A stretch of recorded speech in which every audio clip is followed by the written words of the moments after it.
우리 대부분은 그 느낌을 합니다. 상식적으로 불가능하다고 생각하는 나중에도 이전에 와본 적이 있다는 느낌과 언젠가 똑같은 행동을 했다는 느낌입니다. 데자뷰라는 용어는 프랑스어로 이미 본으로 번역됩니다. 대부분의 사람들이 이런 경험을 하지만 일반적으로 25살이 넘으면서 데자뷰 현상이 감소합니다. 이유는 뇌에서 생산되는 도파민 수치와 직접적으로 관련되어 있기 때문에 나이가 젊을수록 데자뷰를 자주 경험하고 나이가 들수록 도파민 수치가 감소하면서 데자뷰도 감소한다고 알려져 있습니다. 20세기 초에 프랑스의 심리학자 프랑스와 아르노가 최초로 이러한 현상을 규정했고 이후 에밀 부어라크가 데자뷰란 단어를 처음 사용했습니다. 에밀은 이런 현상에 대해 완각했던 과거의 경험이나 무의식에서 비롯한 기억의 재현이 아닌 뇌의 신경화학적 요인에 의한 것이라고 규정했습니다. 데자뷰와 연관이 있지만 많이 알려지지 않은 다음과 같은 세 가지의 다른 현상도 있습니다. 자매뷰는 한 번도 본 적 없는 의로 번역되며 이것은 친숙해야 할 것이 오히려 낯설고 이상하게 느껴지는 현상입니다. 프레스크뷰는 거의 본으로 번역되며 뭔가 기억이 나지만 그게 정확하게 뭔지는 모르는 느낌입니다. 그리고 데자앙땅뷰는 이미 들은 의로 번역되며 사람들의 대화 일부나 음악 구절이 이전에 들은 것들과 같다는 느낌입니다. 데자뷰에 대해서 대다수의 사람들이 믿고 있는 점은 뇌 속에 저장되어 있는 과거의 무의식적인 행동이나 기억이 현재 시점에서 경험하고 있는 유사한 것들과 겹쳐진다는 것입니다. 초심리학자들에 의하면 데자뷰는 우리의 전생에 대한 기억이며 평행 우주의 또 다른 나 자신이 습득한 경험입니다. 오스트리아의 정신과 의사이자 정신분석학의 창시자인 지그문트 프로이트는 데자뷰가 꿈에서 생생하게 보았지만 깨어나면서 잊은 꿈들과 관련이 있다고 믿었습니다. 2004년도의 조사에서는 전 세계 인류의 97%가 일생을 살면서 적어도 한 번은 데자뷰를 느꼈다고 알려졌습니다. 이 현상에 대한 연구는 아직 여러 이론과 추측을 넘어서 발전하지는 않았습니다. 2015년 23세의 영국 남자 대학생은 15세이던 2007년부터 8년 동안 매일 지속적인 데자뷰를 경험하고 있었습니다. 이 청년의 상태는 너무도 심각해서 텔레비전 시청, 라디오 청취와 신문 읽기를 무조건 기피하는데 그는 이 모든 것들을 이미 경험했다고 느끼기 때문입니다. 의사들은 이것의 원인으로 강박감과 불안감에 의한 두뇌의 오작동이라고 진단했습니다. 여행자들은 집에 있을 때보다 더욱 자주 데자뷰를 경험합니다. 다른 나라의 도시를 처음 여행하지만 그곳의 풍경이 전혀 낯설지 않고 모든 상황이 매우 친숙하게 느껴질 때가 있습니다. 여행자는 이동 중에 끊임없이 새로운 얼굴과 장소를 많이 보았기 때문에 처음으로 낯선 곳에 도착했을 때 여행자의 뇌는 이미 이전에 경험한 비슷한 환경과 사람들을 다시 만났다고 생각하게 됩니다. 실제로 여러 나라를 돌아다니다 보면 어느 특정 장소는 멀리 떨어진 다른 나라의 어느 장소와 유사하다는 느낌을 받습니다. 각 인간이 고유하고 개성이 있다고 하지만 전체적인 시각으로 봤을 때는 모두가 서로 간에 너무나 유사합니다. 이것은 인공지능이 구현된 게임 속 상황과 너무나 똑같습니다. 수만, 수십만에 하나, 100만에 하나 정도의 극소수 인간 개체를 제외하고는 모두가 일정한 틀 안에 스스로를 가두고 모든 행동 양상과 말하는 방식까지 국가별로 똑같습니다. 심지어 글을 쓰는 표현력과 단어 선택까지 똑같은 경우가 비일비재하며 이들을 그룹으로 분류하면 단지 몇 개의 다른 그룹으로 나눌 수 있고 각 그룹 역시 한 개의 전체 그룹으로 묶을 수 있으며 이들 간의 다른 점들은 사실상 없습니다. 오늘날의 인간 사회 구조는 데자뷰를 느낄 수밖에 없습니다. 그리고 데자뷰를 경험할 가능성은 사회적 경제적 지위 및 교육 수준과도 관련이 있습니다. 교육을 많이 받은 사람들은 그렇지 않은 사람들보다 데자뷰를 더 많이 그리고 빈번하게 경험합니다. 이 점에서는 데자뷰가 뇌에 저장된 정보의 양과도 관련이 있다고 믿어집니다. 데자뷰는 시력을 가진 일반 사람들 외에도 선천적인 시각장애인도 경험합니다. 이로써 데자뷰는 시각적인 요인에 국한된 현상이 아니라는 것이 증명되었습니다.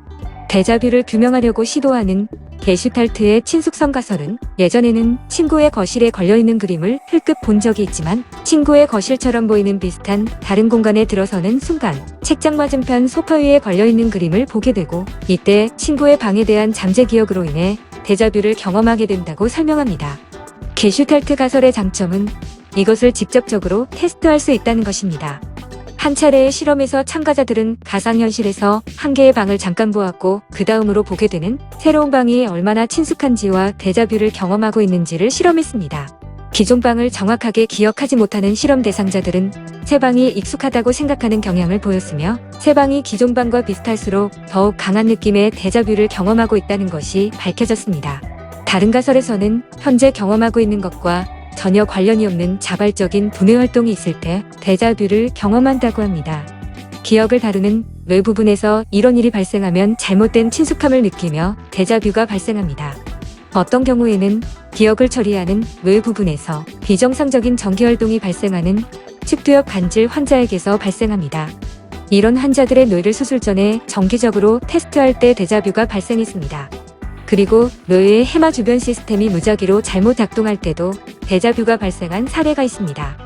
데자뷰는 이처럼 뇌의 오작동 내지 시각과 관련된 현상인 경우로 알려진 것이 일반적이지만 선천성 시각장애인의 경우처럼 초자연적으로도 나타납니다.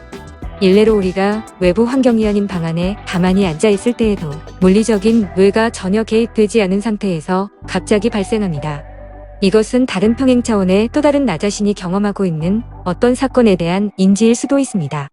영화 매트릭스에서는 에이전트들이 매트릭스 내부의 데이터를 수정할 때 일어나는 현상으로 표현되기도 했고, 이것을 참조한 어떤 연구자들은 각 개인의 행동과 생각이 이미 프로그램되어 있다는 가설을 제시했습니다. 한 인간의 생각과 행동 형상, 표정, 감정 표현, 다른 사람들과의 상호교류 형태는 마치 영화 촬영과 같이 사전에 각본이 맞추어져 있는데, 이런 것들이 현실에서 기억나면서 데자뷰를 경험한다고 가정했습니다. 이것이 만약 사실이라면 우리의 모든 일상사와 일생은 게임 속의 캐릭터들처럼 연계해서 미리 셋업되었을 수도 있습니다.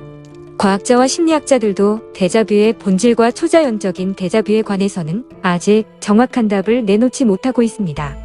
분명한 것은 뇌와 어느 정도 관련이 있지만 뇌는 기억을 하지 못한다는 것이고, 대부분의 데자뷰 현상은 지속 시간이 찰나간에 그치면서 아주 짧습니다.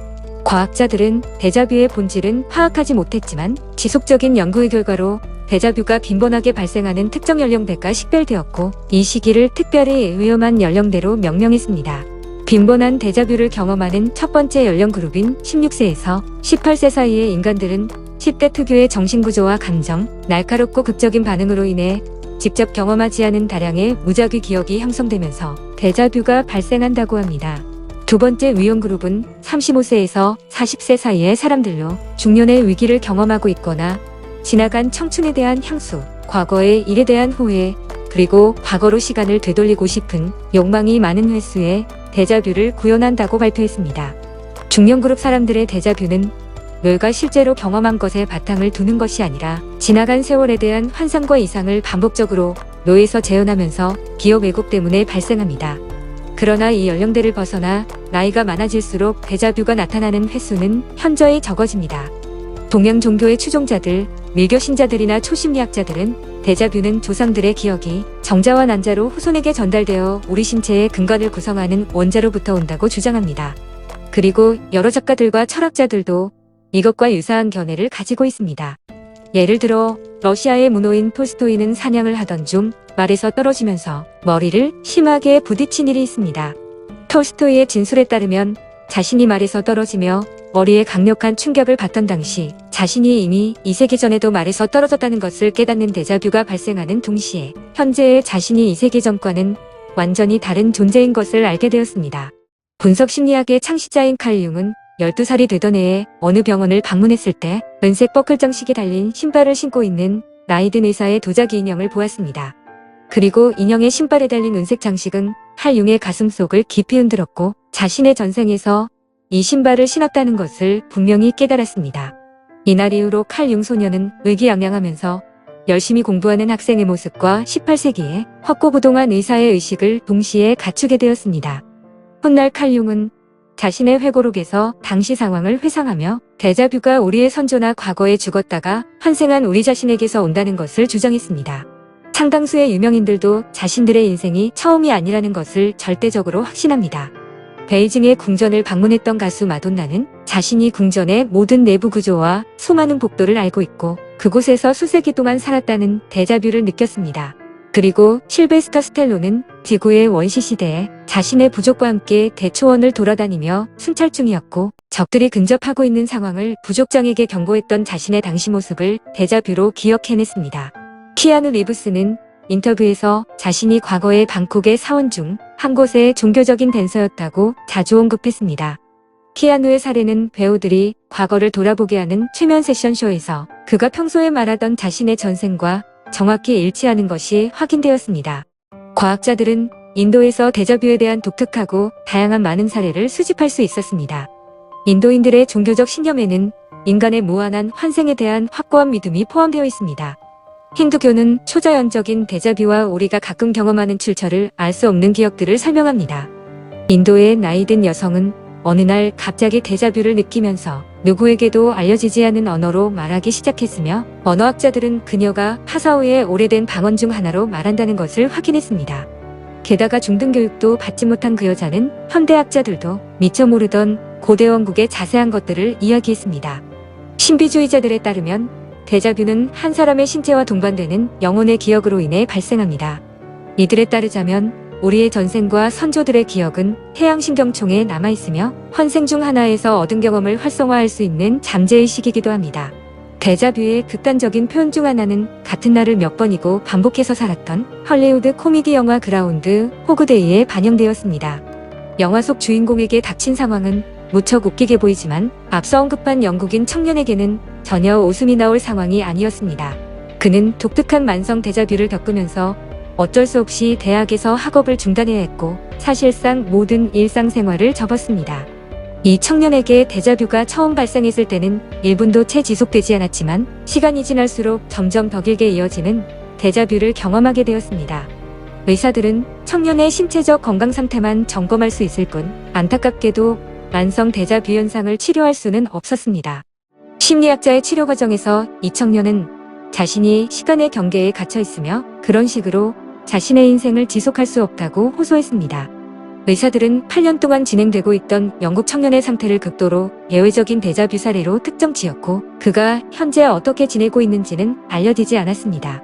추측일 뿐이지만 이 청년은 과거에 환생했던 횟수가 다른 사람들보다 많았고 어떤 불가사의한 원인으로 단순히 짧은 데자뷰로만 나타났어야 할 것들이 만성적으로 일상생활에서 나타나는 것일 수 있습니다. 오늘날의 과학 수준으로도 인간 두뇌의 불가사의한 비밀을 언제쯤 파악할 수 있을지는 알 수 없습니다. 결론적으로 데자뷰는 시각 정보를 기초로 뇌에서 일반적으로 발생하는 것과 잠재되어 있는 전생의 기억 파편들이 나타나는 초자연적인 원인의 두 가지 원인에서 발생하는 것입니다.